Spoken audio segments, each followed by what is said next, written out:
What's going on, everybody? Welcome back to The Weekend Golfer, where everyday golfers just like me and you get our voice.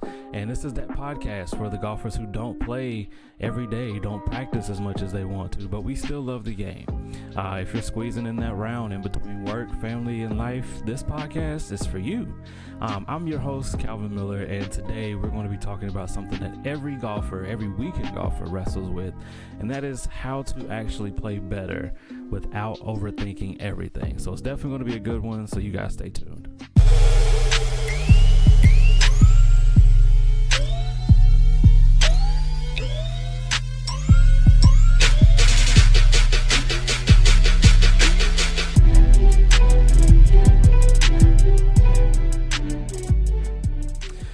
All right, hope you guys have first and foremost enjoyed the intro. I definitely want to, for one, shout out everybody that listened to the very first episode. I'm glad you guys came back for episode 2, so appreciate the love there. Make sure you guys send this out to your friends, your fellow weekend golfers, because I want to be able to provide good quality content, but also specifically to what we need as that weekend golfer. Specifically with that, I wanted to first start off today's podcast with just one of the things that we always kind of have to focus in on is just that mindset of that weekend golfer. So let's start with, first and foremost, we have to realize that, most of us are not trying to be scratch golfers. And for those that may not know, a scratch golfer is pretty much, that like a pretty good golfer. I don't know why the term scratch is the way it is. You can probably Google search that if you really need it. But a scratch golfer is pretty much somebody whose handicap is like a 0, or like 0-1. I forget the range of that, but a scratch golfer is a really good golfer. But that's not what most of us on the weekend are really trying to do, or hopefully trying to aim for. At least it shouldn't be necessarily. What it really should be focused on, or what we should focus more on as the weekend golfer, is just really, for one, keeping the ball in play. I mean, it's the simplest thing at sometimes, but just keeping the ball in play, you'd be surprised how different your golf game can be if you can just keep the ball in positions that you can play from. Obviously, a lot of us have slices. We may have pulls, draws, all that case type stuff. But if we can think about where we want the ball to be for our next shot, not necessarily, all right, it's 365, I can hit my driver about 250, 245. I'm going to just hit it and try to aim down the middle, knowing that good and well it's going off to the right. Okay, well, no, think about it differently. Think about, okay, I know my shot kind of curves a little bit. I try to play my setup kind of naturally plays a fade. So let me focus in on where I want this to fade possibly to, if I can keep the control in it. So there's a lot of things that kind of go into, the mindset of golf, but we can't just, expect to just go out there and be great. We want to keep the ball in play. That's, I would say, the number one thing is that if you can keep the ball in a good spot and think about where you want your misses to be, then you're good. Also, we want to avoid, blowing holes up. Like, you don't want to allow 2 bad shots on one hole, or maybe a hole previous, to cause yourself to lose your focus or to be in a different headspace.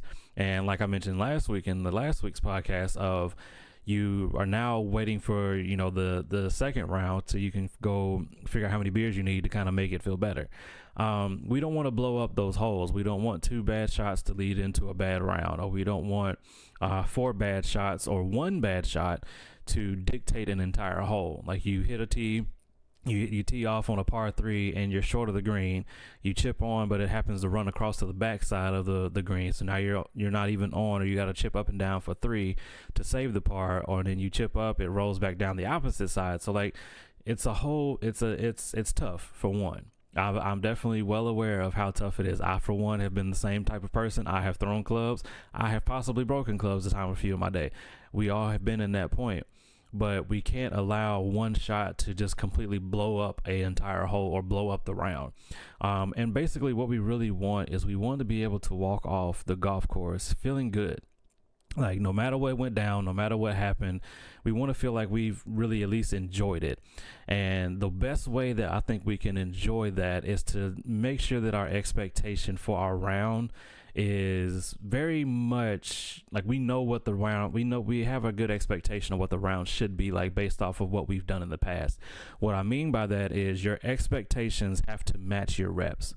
And the way that you're expecting, if I have not, like for me right now, I haven't played in a little bit of time, just because of the cold weather and scheduling, things of that nature. Also just recently got married, so a lot of things have gone down.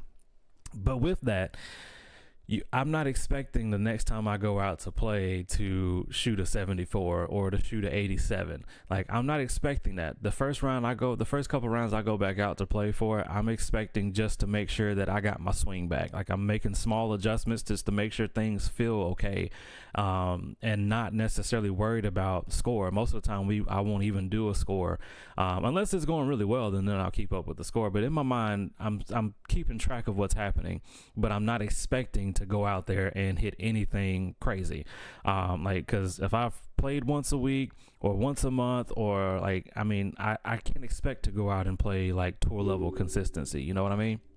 So instead of trying to chase those perfect swings, or that good feeling of like, oh, I put this ball right 5 feet from the hole on the chip in for a birdie, or best case an eagle, focus on how are we making smart decisions on the golf course. How are we making sure that our swing is very simple? It's something that can be repeated. Another issue I think that a lot of us have, I definitely have had in the past, is like my swings are not consistent. They're not simple. They're not the same. One swing may be different, or like practicing in the approach, and that may even come with the practice. The mindset that you take into your practice may need to be a little bit different, but making sure that we're paying attention to smart decisions. Our swings are simple, and the shots that we know we can actually hit. If you know that you cannot hit a punch shot out of the trees, I am for one that I will continue to try it, because the only way I can perfect it is to try it. But I know that I'm probably not going to hit a good shot if I do it. If I know that I can't actually hit it, I will sometimes just need to knock the ball out, or maybe move the ball in a different way, or try a different shot, something I know I can hit. That's the same thing of making the smart decision, not trying to go for the green when you know that you're 150 yards, but you're way behind two trees. Hit it out, take that extra stroke, hit it out, and be able to possibly save a par. Best case scenario is par, but maybe you can save a bogey, and then you focus on the next hole and make that birdie to take that bogey off. Golf is way more fun when we can just really enjoy it, not trying to impress anybody or impress ourselves. Don't worry about the score. Just go out and enjoy and then play the game of golf. That's all we have to do. All right. Hopefully that the mindset stuff has helped out a little bit. Definitely want to switch a little bit as well to a different kind of mindset that you may have. But we're going to be talking about equipment. So first and foremost, because every golfer has probably asked this question when it comes to their equipment, and it is two things that are probably causing me to think that there's something wrong with how I played my last round. Is it my swing, or is it the clubs? I can say for one, new clubs are not going to fix everything, but the right equipment can absolutely help your game, if that makes sense. So for me, like I've been wanting to, but it's, of course, things are expensive. Let's be realistic. Golf is a game itself. Getting new clubs, things of that nature, that is an expensive. That's an investment. But key word being that it is an investment. It's an investment because you're going to go through the process of getting fitted, making sure the things are right for you. That is for your game. It's not necessarily that you need to go pick up the newest TaylorMade irons, or the new Titleist driver, or the spider putter, or whatever the case may be. The biggest thing is making sure that what you use is helping you play the game better, that you feel confident in what you're doing. A couple of things that I put down is to make sure that you're going for more of the forgiveness over the flash. And what I mean by that is, as a weekend golfer, we should care way more about, the forgiveness of the club. How can it bail me out when I misstrike it? Or how can this thing help me a little bit better when I know that my path happens to be out to in, and I naturally have a slice on things until I can get that adjusted? What has something that can help me? So it's not about looking cool. It's about the forgiveness aspect of it. Some ideas of that is like finding a driver that has a big sweet spot in the middle. I still use the TaylorMade M1 driver. I have loved that driver for as long as I've had it. I'm not necessarily worried about the newest ones. I will probably eventually, invest in a new driver at some point in time. Would like to, but it is also based off of I'm thinking about, okay, well, what type of, shots do I like to play? I do like to naturally play a fade. But I also would sometimes like to have the controllability of being able to play a draw. A lot of that is not based off of my equipment per se, but it is something to think about.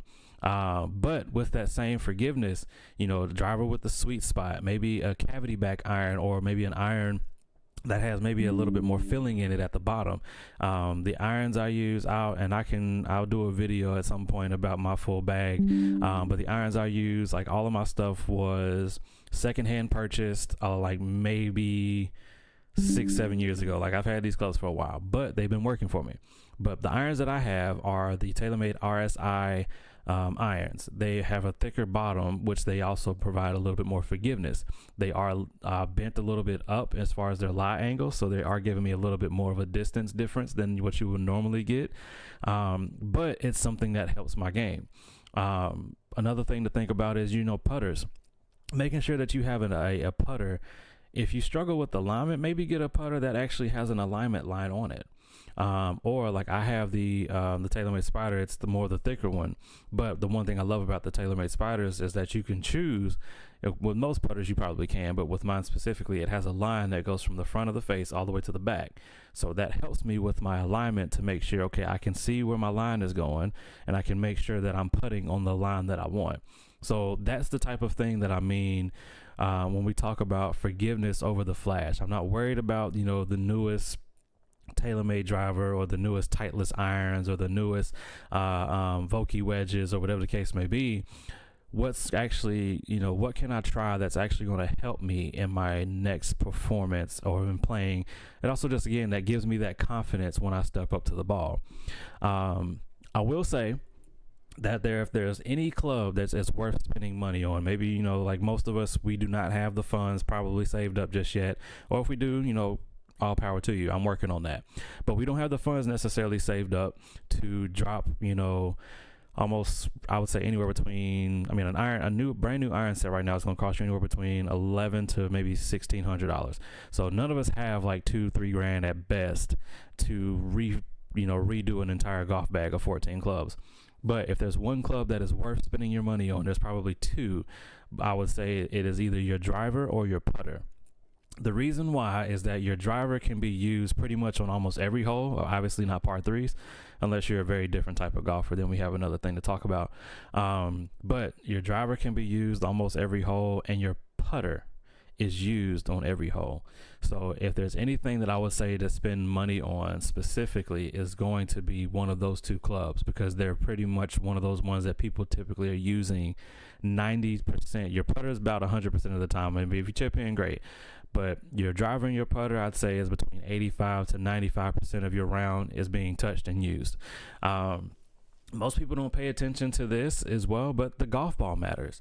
The type of ball that you use, like I said, a lot of people don't. They overthink that, or maybe overlook it. But the type of golf ball that you use, you may not necessarily need the Pro V1s or the TP5Xs or whatever the case may be. I have actually found that Bridgestone golf balls, for me specifically, work best. But you kind of have to try some stuff out. As far as figuring out like what kind of golf ball works best for you. There's a lot that kind of goes into it. There's even a lot of science for it, but at the end of the day, as weekend golfers, we want to make sure that we're playing for two reasons. We want something that will let us be consistent in our golf game, but also does not break our wallet at the end of the day. That's all we want. So the golf ball, pay attention to even the golf ball that matters. I'll say the best way to do that, you go to like a Target or Dick's Sporting Goods may have it. I don't think I've seen it there, but I would say either like an Academy Sports, a Target, someplace that has those recycled golf balls. They do also have them by brand, so that way you're not dropping $40-$50 on a Pro V1 box that you may lose these golf balls for. And I also will say, if you are losing golf balls routinely on the golf course, I would probably just buy a big bucket of like nitros or like one of those lower level type of cheaper balls, so that way you can kind of develop. And once you kind of get like more consistent with not losing the ball, then I would say, yeah, you can probably spend that extra bit of money. But best case right now, I would say get the recycled golf balls. They are very helpful in that, to kind of figure out, let me try Pro V1s. They might have been used, of course, but let me try Pro V1s, see how they respond. Let me try the Pro V1Xs or the TP5s. different type Bridgestones. Like, just try those out first before jumping right into a brand new box of golf balls that you see your favorite tour player playing. Also, other thing, fit over brand. I'm biased a little bit. I will honestly say, like, I have been a big fan of TaylorMade for as long as I've known golf, for as long as I've like really dived and paid attention to the game of golf. But that may not always be the case for people. Not diving completely into a brand may be beneficial to you. It's not about, oh, this looks really good, but it's all about getting a full fitting. If you're in the market or even thinking about wanting to do a full like fitting, I would definitely say be open-minded to try different brands. Like, let the professional that's there, that's going to be helping you in your fitting, let them suggest some things. Try different things. They probably will ask you, do you have a specific brand in mind? You can say you do have one, but I would like to try other things. Like, try different ones, because you may not necessarily know. For one, your tour players are playing their specific clubs like a full brand because they're sponsored by it. Like, basically they're getting the brand for free. They are tour pros. That's a different case for them. If you want to play TaylorMade, that's perfectly fine, but you're buying every single TaylorMade club that's out there, whether it works for you or not. So pay attention to just being a little bit open-minded of just, okay, maybe it might be a TaylorMade driver, but a Titleist 3 wedge, or maybe it might be, Cobra irons that work best for me. Like, you may have a mixed bag, but if you're going out and shooting 72s and 75s with a mixed bag, everybody's going to be wondering, what is all this working? But it's because you took the time to make sure everything fits for you. So at the end of the day, the best equipment, it's great and all. Like, if we have the most up-to-date equipment, that's great. But the biggest thing I would say, and even for myself, is I want to have the confidence. Like, I've spent so much time with my clubs that I have, I'm actually not even wondering, like, is it good to go to a new set? But I know I need to eventually. But having that confidence, as you step over the ball, that's what all of us want. We all want that peace of mind to be able to just say, hey, I know I can hit this club, put it in this spot every single time. Like, I have the TaylorMade Gapper Low. It's the 2-iron. I call it old Rusty Dusty, whatever. One, I don't know. I guess I don't know the name of it, but either way, I know that I can count on that club when my driver may not be doing necessarily what I want it to do, or my 3-wood may not be helping me in the way that I need it. But lately, my 2-iron has been pretty much spot on. I can get it to where I need it to go. It's pretty straight. I don't have any curvature in it. Like, that's one that I can trust. So that's what you want out of all of your clubs. I know it's not necessarily ideal, but if you can work towards that, that's what we all want. So, helpful hints. All right. In our next segment, I want us to just kind of look at the different ways that we can kind of prepare for our next round. So we've talked about a few different things today. We've talked about the equipment that you could possibly use. We have also talked about just the mindset that you have coming in. Kind of putting those two things together. One thing we had mentioned earlier in the beginning of the podcast is just the idea of how we practice per se in our round. So one of the things I have started trying to do is if we're going to go play, like I mentioned the golf course before, I'll mention it again, Charles T. Myers. Me and my dad have played that golf course so many times, and yet we still find ways to not score well out there at all. That's the game of golf that we love, right? But one of the things I'll try to do is anytime I go, whether it's for like a charity tournament or just playing regular golf of any kind of sorts, I'll try to, if I can, try to get there a little bit earlier and put a practice round in. Or if I know, hey, I'm playing Saturday, I haven't played in a while, let me, go to the driving range the day before or a couple days before when I can. But I'm very intentional with the practice round the practice that I do on the driving range. I'll maybe first warm up. I kind of have a ritual at this point now, but I'll warm up with maybe even or odd numbers by clubs, so like 5, 7, 9, those type of clubs. But I'll warm up. So maybe I'll start with a couple of chips. I'll start off with maybe one of the wedges, and then we'll upgrade to the 9, hit a few 5 shots there, specific spots, of course, like just kind of getting a feel for it. Same thing with a 7, 5. I don't have a 2-iron. I mean, I have a 2, but it can operate as a 3, but I usually keep it as a 2. But either way, I'll go up in odds until I get to the 3-wood, eventually the driver, get my shots there. 3-wood driver, I may do 10 shots a piece. out of the bucket, and then I'll come back down. As far as loft, I'll come down with my evens. So after maybe driver hit 10, I'll come back to the 3-wood a couple shots, and then now I'm going to the 2-iron, the 4, 6, the 8, coming back down, getting that feel for those clubs.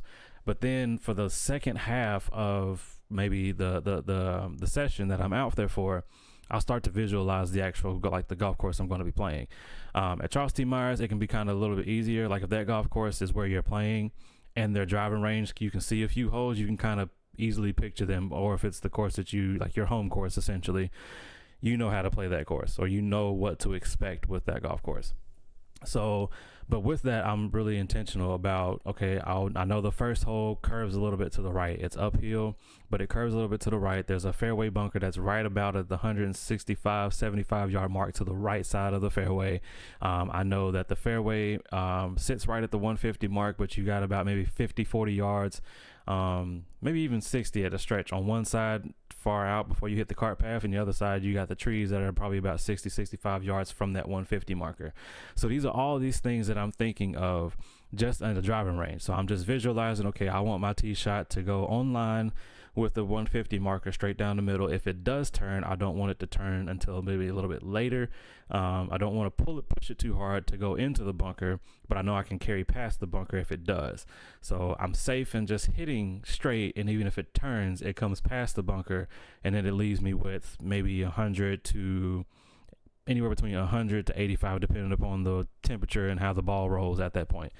But that's the kind of thought that I have just playing the first hole. But I'm on the practice range. I'm on the driving range, visualizing that hole, hitting that shot, maybe picking up one of the targets that they have out there, using that as my anchor point, and then, you know, seeing where it lands and then trying to kind of play it that way. But I'll play the hole the same way. So I hit my tee shot on the driving range, act like I'm playing number one.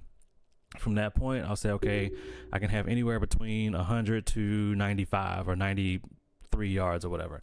I know what club that is. I'll grab my pitching wedge, or maybe the 52, my gap wedge, and I'll hit my shot. But I'll aim at maybe the 100-yard flag. So from the driving range, aim at the 100-yard flag. Now that's my second shot. Obviously, when it comes to putting, you're not working on that, but it gets you familiar with, oh, I just hit a drive. Now I just hit a gap wedge, or now I just hit an iron, where you're not just beaming out driver tee shots all day long and you're exhausted. I will say, be intentional with your practice, the way that you practice, that way you're not just hitting balls all day long trying to fix a driver, and then you go out and still play the round and your driver's doing the same thing that it was doing before. But just being intentional with that and using the equipment to your advantage, to your like having the right mindset going into the practice round, using your equipment to your advantage in your practice round to make sure that if you know your 3-wood, you know, gets you into trouble, I'm probably not even going to use that on the driving range if I'm playing that same day. If I'm not playing the same day, then I'll try to work on it to kind of figure out what's going on. But if it's stuff that you already know, I was on the driving range, I was trying, this, I didn't like how my 3-wood was coming off today, I may not hit that today. Or the 7-iron is my comfort club. I know it's my old trusty dusty. No matter what happens, I know I can pull on that. Like for me, my 2-iron, I can pull on that club. That's something you should already, kind of know, but you can verify on the range as you're getting ready to come out and play. So weekend golf, it's really about, as much as you can, stacking those small wins at the end of the day. No matter however you can, I hope any of this is helpful to you, but however you can, stack the small wins. We're not trying to hit hero shots. When I think hero shots, I think of the one that I can't remember what tournament it was because it was years ago. But when Tiger Woods was trying to hit around the bunker and he completely whipped his ball, that, if you can see, if you're watching this, he whipped his ball around that tree line and everybody was like, wow. And then it had enough backspin to go back the other way. Ain't nobody gonna get that. That's Tiger Woods and Tiger Woods only, and he'd probably tell you he couldn't replicate it, depending upon. But we just want the small wins. How are we, just making sure that we maybe not lose a ball on the front nine, or how are we able to maybe do a little bit better on our nemesis hole? That's the things that we should be focused on. Snacking those small wins. I got the ball actually on the green this time. I didn't shoot over past it in the water. I didn't shoot short, and now I got a chip and I can't chip. Like those small wins, stack those up. So be intentional with your practice time as you prepare. And I'll probably do a video or a vlog about like how I do my practice per se, but be intentional with your practice and be intentional with the equipment that you have. Know what works for you, and play to your best strengths. Don't play to your weaknesses, play to your strengths. Just because your friend can hit driver off the floor, do not do that. If you have never practiced hitting driver off the floor, the last thing you want to do is have to buy a new driver because you broke it. So stack those small wins, be intentional about the way you play. Well, ladies and gentlemen, we have reached the end of episode 2. First and foremost, I hope you guys have enjoyed this episode. If anything was helpful to you in any way possible, leave a comment down below. Make sure you are following The Weekend Golfer on all of the platforms that I'm listed on. That is on TikTok, on Instagram. We're working on Twitter, but Twitter's kind of crazy right now, so I may just stick with those 2 for right now. But again, YouTube, of course, if you're watching this version, make sure you leave a comment down below. And also, I want you guys to put in the comments or maybe even tag me in any post that you post out about what piece of equipment do you trust the most right now. Like what piece of in your bag that you go out and play, what do you trust the most? I mean, from the time, like maybe from the golf ball cleaner to the putter, like anything's on the table, but what's the one piece of equipment that you trust the most? And until next time, man, y'all keep swinging, y'all keep playing, and remember that this is The Weekend Golfer, the podcast that everyday golfers get their voice. You guys be blessed.